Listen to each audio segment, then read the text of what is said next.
12. This chat is for the international students, so we're here to answer your questions. So please keep posting them and we'll do our best. We're going to start with introducing ourselves. So, hi, my name is Mahmoud Johnson and I'm a 13, which means I'm a junior. I'm from Liberia, West Africa, and here on campus I'm part of Students for Africa, which is the African Students Association, and I'm an economics and government major. Congratulations. I'm Nicholas Siegel. I'm a 14, which means I'm a sophomore. I'm a history major and government minor, and on campus I'm vice president of Amnesty International. I'm part of a mentoring program, and I do research with a professor. And my name is Pedro Hurtado Ortiz. I'm from Managua, Nicaragua. I'm a 14 too, just like Nicola, which means I'm a sophomore. I'm a comparative literature major, a history minor. I work for the Office of Alumni Relations through the Hillman Society, and I'm an undergraduate advisor. Okay, so let's start with answering some questions. So we have one: how is life for the international students? Do we feel segregated or different in any way? No, not at all. I mean, he's a UGA, which is an undergraduate advisor. That's a great way to get to meet people. But also, you know, you take classes, you eat in the same dining halls. You speak the same language. You know, and most of my friends are people who are from, you know, different countries, but also, you know, from the US as well. And so I would say this is sort of a cultural melting pot, I would say. You know, it's no segregation at all. What do you guys Yeah, think? I mean, we are only, I guess, 10%, so there's no way that you can't really be integrated with the campus, especially with your freshman floors. I mean, everyone is so diverse. We might think we're international, but then they're also like the athletes, they're also the musicians. I mean, I guess we can all be pigeonholed, but I think that's what makes our Dartmouth class really what it is. But yeah, I wouldn't feel that I was different. Maybe my accent a little bit. Pedro? Absolutely. I feel like there's a wide range of sort of experiences for international students. Some of them, most of my friends, most of the people that I hang out with on a regular basis are American, happen to be American, but that's just not a function of whether we're from, what country we're from. It's just a matter of what sort of like, what clicks. So yeah, I don't feel segregated at all. But there are a lot of international groups that kind of, if you do feel that you want to go back and like find people who are from the same country that you're from or anything, like you said, you're a part of... I'm part of Students for Africa, which is the African Students Association. He's part of the International Students Association. And what do they do? The International Student Association is basically this umbrella organization for international students. They do a wide range of activities, from organizing, I don't know, picnics and barbecues and all these things, trying to get international students to mingle with each other. But they're also sort of a group that the rest of campus and the rest of campus organizations can go to, and they're sort of the way to sort of tap that into that resource of the international students. I mean, Students for Africa is basically sort of geared towards creating awareness about issues in Africa on the Dartmouth campus. And one thing that I've realized is that students here at Dartmouth are very interested in understanding what's going on in other parts of the world. So that itself is a conversation starter. You know, tell me where you're from. You know, what's going on. I mean, it's great to be an international student here. I think if anything, yeah, the American students are like very interested in what we're doing and where we're from, and like getting to know different, I guess, cultures and places in the world. And I think that's also a testament to how many people want to study abroad. Mm-hmm. Okay, so just a reminder, keep posting questions. We love questions. And we want to answer them if we can. We're just going to answer another one here. So the question is, do international students stay in different residence halls, or do they stay together with the freshman class? No. We all stay together in the same residence halls. On my floor, we have students from the US, from Pakistan, from Indonesia, from China. I think... But then also a lot of American students, a lot of too. American students, yeah. You know. Nicola and I happened to be in the same freshman floor, and we had a little... I felt we were pretty much integrated into the life of, you know, college life here in the United States. In our floor, there were 6 international students, but that's sort of unusual. I think they're... Out of 30. Out of 30, yeah. But it's a wide range of sort of numbers of people, but no, absolutely not. We're in the same cluster as everybody else, in the same floors. Yeah, I feel like I remember my first week at Dartmouth when I kind of started to figure out and like learn who all the people were on my floor. I feel like as if they just like handpicked maybe the most diverse floor, and I thought maybe that was just kind of exclusive to our floor, but then I realized it really wasn't. I think every kind of cluster is so diverse, and there are so many different people from different places doing different things and activities on campus. It's really great. And I think that fosters a really interesting dynamic, I guess, within each residence halls. As we said, like, there are a lot of things that kind of bring us together in the freshman floor. So we do have a program at Dartmouth that is very different. I guess we have undergraduate advisors rather than residence advisors, and they're kind of more of like an older brother or older sister who are there to look out for us and answer our questions, kind of a little bit like this, but sort of how do we pick classes, how do we find this website, how do I connect to the internet, things like that. And then we also have weekly meetings where we kind of talk about things, and if we, again, have any questions. I think freshman year is really difficult because we're so, I guess, inundated with all these new things, and we're trying to figure out everything, that we really do need that support group that you find on your freshman floor to kind of get through everything, both like academically and socially. And there are a lot of other things. So we have meetings, we have like breakfasts from time to time. Yeah, I think Dartmouth does a really good job at giving us students the tools to sort of make our way and find what we want to do and find what we're interested in. And sort of, so UGAs are a way, undergraduate advisors are a way to, that we can sort of, you know, learn what's out there for us and how to navigate Dartmouth. I'm a UGA for sophomores, juniors, and seniors, which is a bit different because when you're an upperclassman, you sort of need less guidance, I guess, but you're always, you know. For support. Yeah, UGAs are always there to support people. And so it's a good thing. Now moving on to a slightly different question about what do we do over breaks or between terms? Is it more difficult that we are international students because it's, I guess, more of a struggle to get home often? So how have you faced those issues? I've been here a lot over the breaks, and there's an office called the Office for Pluralism and Leadership. There also is the International Students Association, and a lot of international students, you know, stay on campus during the interim breaks. But there's a big support group. You know, we organize breakfasts, lunches.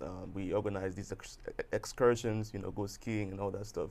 And there is you know, college support for that. There are organizations that are here on campus just to make sure that students who stay on campus have the utmost support. Yeah. You know, and you don't have to pay money to stay on campus. You can stay in the dorms for free. Last Thanksgiving, I guess we don't have Thanksgiving break anymore, but last Thanksgiving, one of my American friends, invited me to her house in New York, I guess her apartment.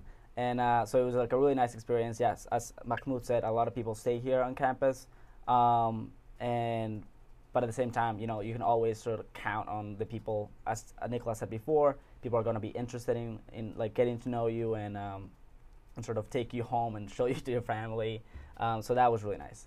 We don't, I should add that we don't have Thanksgiving break anymore. I mean, we do have Thanksgiving break. It's just, it's not a separate entity. Yeah. We finish kind of before Thanksgiving begins. Yeah. Yeah, we still have Thanksgiving, don't worry. But I guess for when you guys get here, that won't be so much of an issue anymore. We just have a really long break. I think they did that just so it's it's great for us, I think, because before we would have Thanksgiving break and everyone would go home, and then we'd come back and we'd have a week of class and then go home again. So I think it's really especially great for us, or people who live far away that don't have to make such a huge like travel journey, I guess, to go home. Okay, another question. How do you get assigned to a residence hall? Do you get to choose?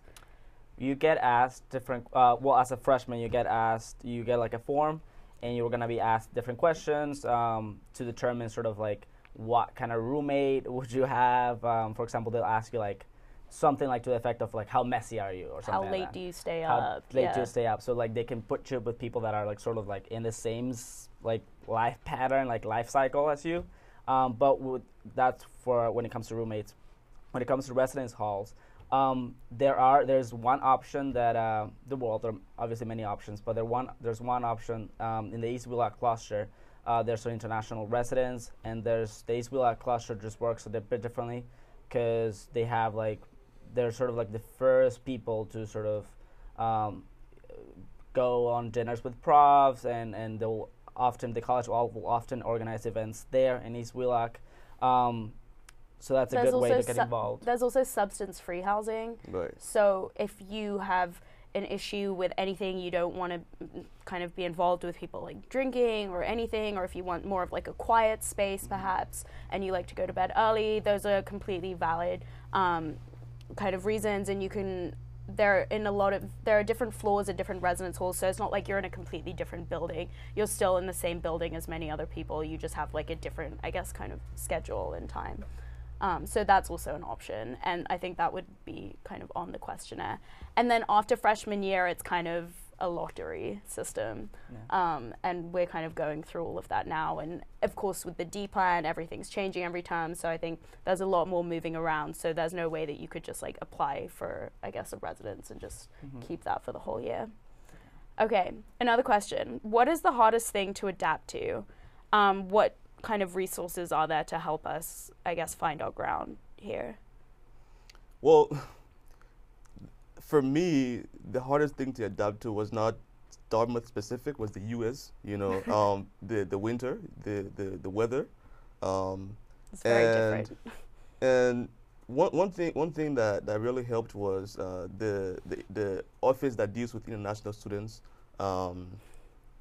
Organizes this trip to a coat factory where you get huge discounts on buying coats, but then there are other I would say perks to the winter. You have winter carnival, which is this great time to get to hang out, do outdoor activities. And even though I'm not a huge fan of the winter, but I love the activities, because it's a great way to sort of bond with your friends. It's a great way to try things new. Like skating. I took a skating class and absolutely loved it. So do you have anything to add? Yeah, no. One of the funniest things, when I go around in the winter, I happen to have this jacket, this coat that Dartmouth, as Mahmoud was saying, Dartmouth facilitates sort of like international students to go and like pick clothes, winter clothes, to like stay warm. But they also bring this, like they organize this like massive sale. Like they pick up clothes for us and they put them in a room. International students can go there and like get them for free. So whenever I walk around on campus with like my coat that Dartmouth gave me, like people are like, "Oh, where did you get that from?" I was like, "Dartmouth." It's like, people are like, "What?" It's a good but it's a great thing. So they definitely have our backs. Talking about resources for freshmen, especially internationals. We've talked about UGAs, which are a great, obviously, resource. But also, I found that during my freshman year, the TRIPS program was really, really helpful and really, really a great opportunity to not only meet people and meet classmates and friends, but also it really helped me establish a sort of network of support. My two trip leaders were fantastic and sort of like showing me the ropes and telling me and being there for me when I needed it. Whether it was the winter, whether it was like sort of like when I was having trouble picking classes or anything. So I would definitely encourage everyone, internationals and non-internationals, to really, really, really look into going on a freshman trip. It's a great experience. But also something that's really amazing that's done by the Academic Skills Center. They have this PE class. You get PE credit for it, and it's called Learning at Dartmouth. And basically, it's geared towards helping you navigate the Dartmouth community. How do you do research? How do you sign up for classes? How do you, if you have personal issues, how do you sort of go about getting help? So it's an entire term where it sort of gives you an edge over other students who don't take the class, because by the time you come out of the class, you already know a lot more about most aspects of sort of academic as well as social success here at Dartmouth, and you get PE credit for it. So it's a win-win sort of situation. But also another thing is the international students program. They run a mentorship program. So before you come to Dartmouth, if you want to, they pair you up with a Dartmouth upper class student, and who serves as your mentor, perhaps throughout your Dartmouth career, sort of giving you advice, being there for you, going to dinner and all that stuff. So the support system here is great, and obviously the friends that you make are, I guess, unbelievable. Okay, so next question: how is the Dplan as an international student? I guess I can't really talk so much because I have I guess, American citizenship, but how does it work for you guys? It works a bit differently. As internationals, our default sort of like the plan that we're sort of put into is having sophomore summer off, and sophomore summer is such a great, it's a huge part of our Dartmouth experience.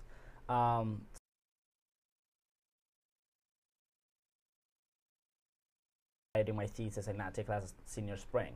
So that's one way to sort of like go around that. If you happen to have like not such a great interest in being here in the summer, you can definitely sort of do your own thing and go home or go abroad and have an internship. Like many people do that.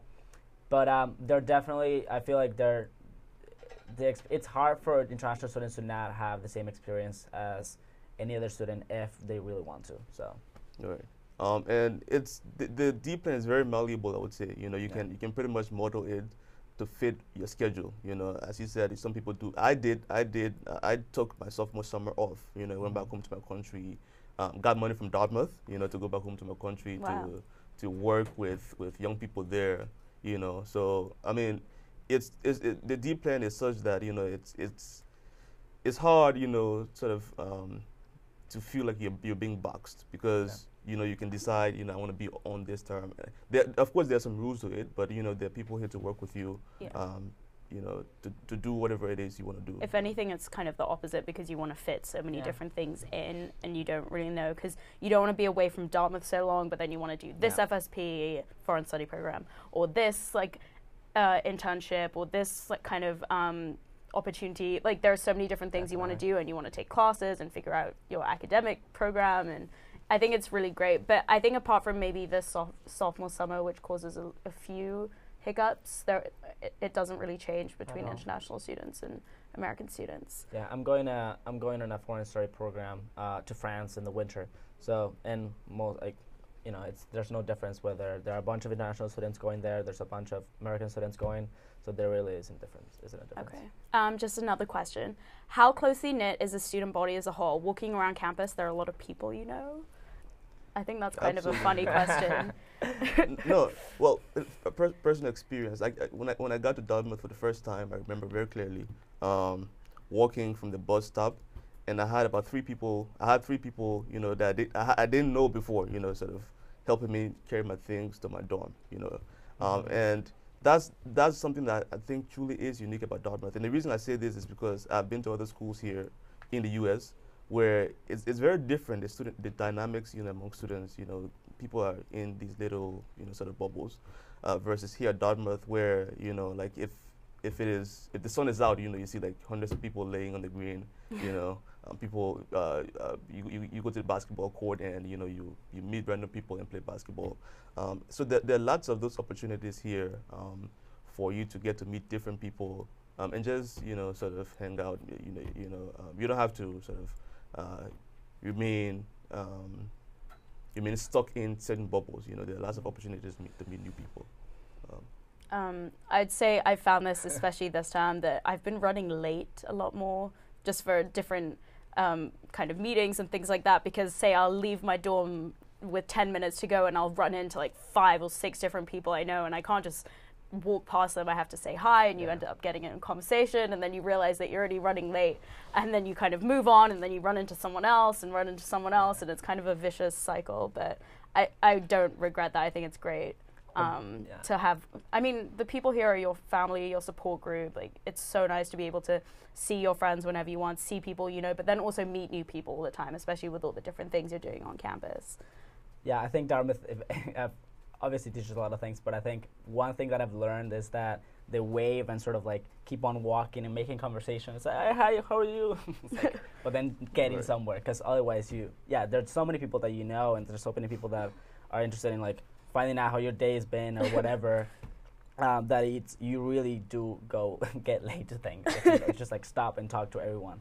But no, it's a great, it's very, I would say it's a very sort of homey feeling, just walking around on campus and like, you know, waving at people that you know, and like catching up with people that you want to catch up with, and it's a great thing. Okay, this is definitely a question for you guys here. Coming from hot countries, how do you feel about the cold winters? Well, as I said earlier, it's been sort of a challenge, but the thing about Dartmouth is that the way the infrastructure is, you don't have to walk a lot. You know, for example, it takes me 3 minutes to get from my dorm to my class. You know, so it doesn't really affect you unless I don't know. I mean, what unless you live in the river. unless you live very far, but even if you live very far away, you know, I mean, it's relative, you know, to other schools where people take like 15, 20 minutes to get to class. There was just an article in the Dartmouth, which is our student newspaper, about how we're really messed up with time and how the biggest problem anyone has is that they might have to walk 5 minutes from their dorm. Yeah, that's to far. class. 5 minutes is far. And kind of relatively, these aren't problems, but these are the kind of problems we might complain about. Yeah.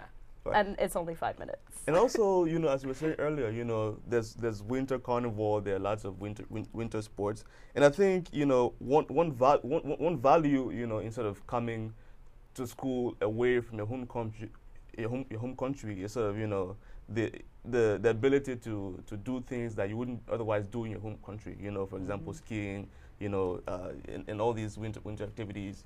They try and get us outside. You know. That's it. That's my main sort of like why I'm not sort of like sad when winter comes, is that people are so enthusiastic about the winter. Like my roommate last year was in ski patrol, which is sort of like this. Obviously, it's self-explanatory, but they patrol the skiway. So he was obviously very excited about skiing and sort of like about the winter coming. So I think there's a ton of people that are obviously very, very excited about having the winter here. So they want to get you out and outside and sort of like enjoy the winter as much as they do. Yeah, and especially again on the time of the skiway, they really try and get us outside, whether it's skiing or snowboarding or even just like skating, or they sometimes have like barbecues at the skiway. On the weekends, they have like free shuttles that go every half an hour, I want to say, back and forth from the skiway, which is owned by Dartmouth, and it's only 20 minutes away. And this was something I experienced my freshman winter. It was I'm used to kind of going skiing maybe with my family and just my family, and then all of a sudden I go skiing at Dartmouth, and it's just like, not only am I going skiing with my friends, but once I get to the skiway, all my friends are there. Yeah. And it's kind of an extension of Dartmouth. It's a little bit bizarre, but great because it's like owned by us, I guess. And run by us. Okay, another question. This, I guess, is interesting for me as well.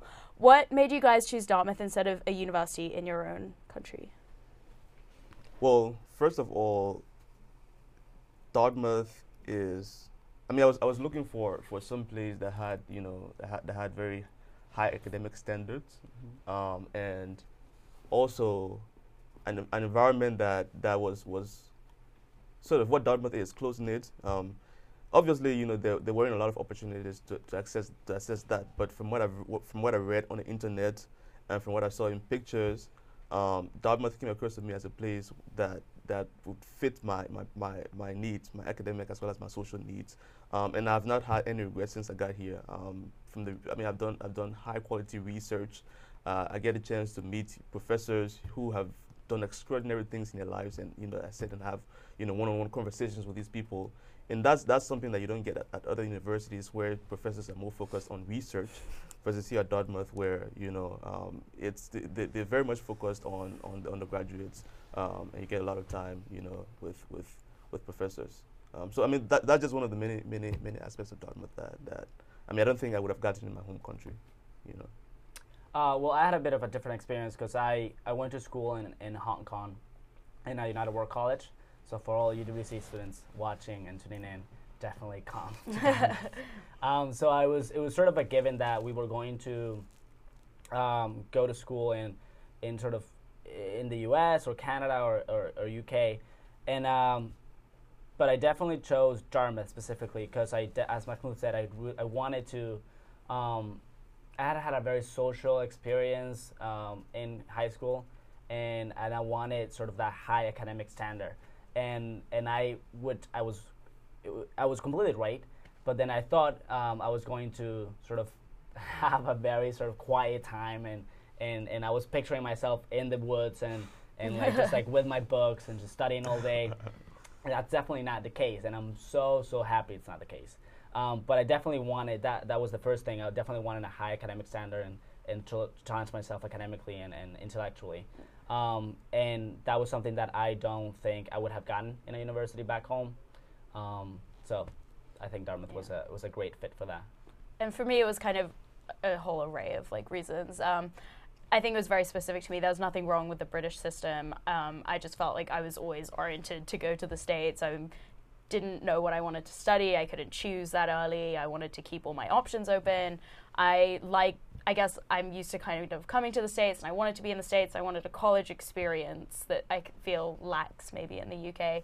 I wanted to be on a campus. I wanted to be like living with all my friends and eating with all my friends. And I didn't want to be like, I guess, put into this like outside world. I wasn't ready for that yet. And I'm so, so glad I came here. And I think everyone should really, really consider it. If not, just take it up right now. Another thing that really influenced my decision, it wasn't so much about choosing between schools at home and here, but between the schools that I got into was the financial aid program. They have a great financial aid program. Basically, it matches exactly, for example, if you can pay like 50%, they give you financial aid that's like 50% to match exactly how much you can pay. And that was a huge factor in sort of my decision to come to Dartmouth. Definitely. Okay, I think we're going to wrap up a little bit now. Thank you for joining us for the International Student Chat. We'll be continuing with Chatapalooza 2012 in 10 minutes with the Black and African American community discussion, so stay tuned. Congratulations.